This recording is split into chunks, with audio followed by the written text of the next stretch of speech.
Well, good morning, good afternoon, good evening, wherever you are watching this. And I know that you're watching this because you just heard me say that. Today is Tuesday, June 24th, and we are here live from the Presbyterian Church of Broomfield, trying to bring you some encouragement as you go through the week. I don't know, but it's only Tuesday, but it's already been quite a long week. Couple of announcements. First of all, if you're interested in VBS, that starts in a couple weeks on July 8th. Please contact Susan. I want to thank you all, those of you who came to our Q&A session on Sunday. I think it was helpful. The session is meeting tonight to talk about what we think we've learned. Um, we will be having a quick congregational meeting next week. Now, here's the next week. We only have one worship service, and it's at 9:30. All right, so don't come at 8, don't come at 10:30. This is the fifth Sunday of June.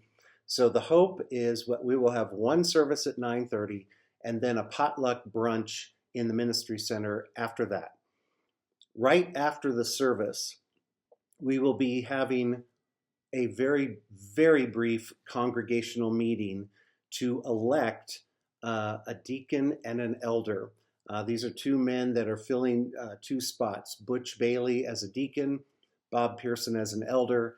We will do that, and that's all the business we'll take, and we'll go straight up to a potluck. So if you're a member, please stick around right after the service so we can do that.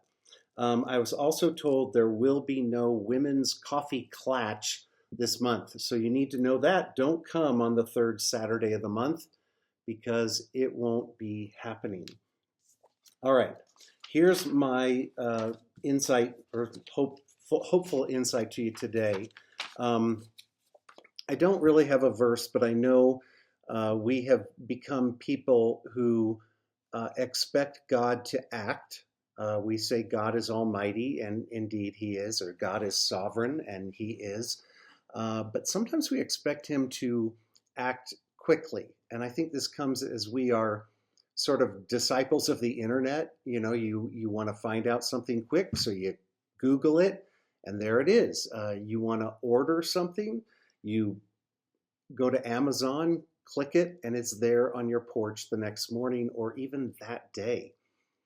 And so I think sometimes we go to the Lord and say, I need you to do this, and so do it now. And when God doesn't answer quickly, he doesn't zap whatever you needed, we start to wonder, is he even hearing me? And I think we see it, we don't see that really in a lot of the biblical accounts, right? Elijah had to pray for 8 consecutive weeks, right? It was 8 consecutive, I'm looking at my Bible here, 8 consecutive rounds of intervening prayer for rain.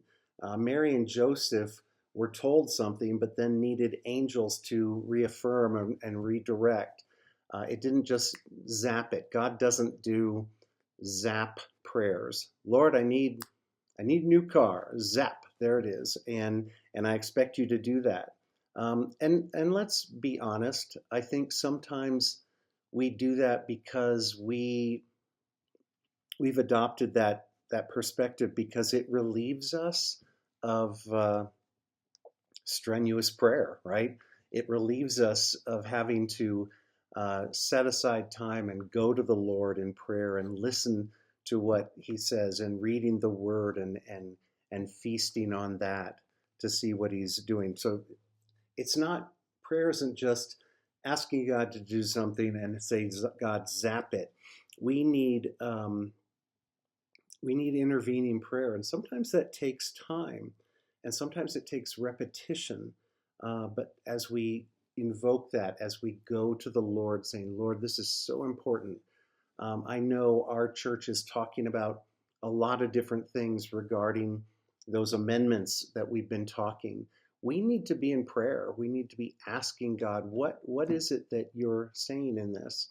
What is it that you want here? Because we want to be following you. We want to be doing what you have called us to do. So here's my encouragement to you. When I say these things, I want you to notice your heart's reaction. Are you doing it where understanding that this may take some time, and that I want to have a deeper and more intimate conversation with the Lord? Or do you tend to fall into the zap it kind of prayer where you say, I need this, answer it, and if you don't, I'm not going to follow you. So instead of that, ask God to help you change the posture of your heart to say, Lord, I want to do what you want me to do, and I want to hear what you have to say. And it may have something very different than you think you're going to listen to.